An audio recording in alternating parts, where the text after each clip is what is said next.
Chances are you lock your front door when you're not at home, and even maybe your smartphone if you're not going to be using it. But have you ever thought about locking your credit or debit cards when you're not going to be buying anything? New apps allow you to prevent the unwanted charges by turning off your cards. Fox Wilmington's Jake White has the details.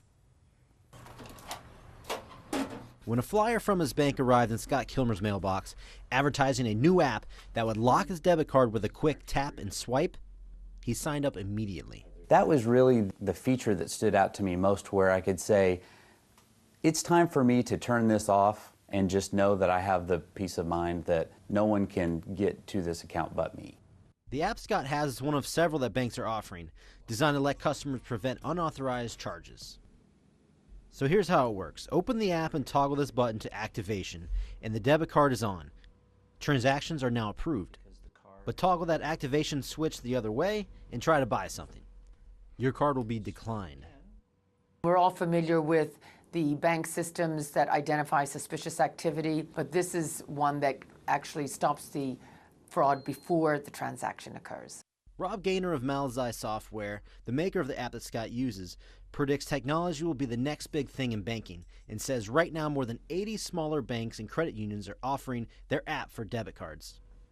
You can also do things such as asking for ATM limit increases, point of sale increases, or letting the bank know if you're going to be outside of the country. Keep in mind though, in order to change any settings with the app, you've got to be digitally connected.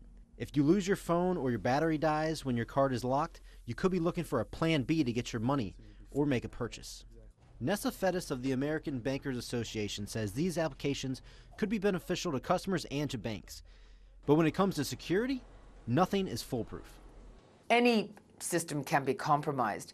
It's a matter of staying one step ahead of the fraudsters. And as they become, if the system becomes more popular, fraudsters, of course, will then try to break down the barriers. But Gaynor says his company is ready for that.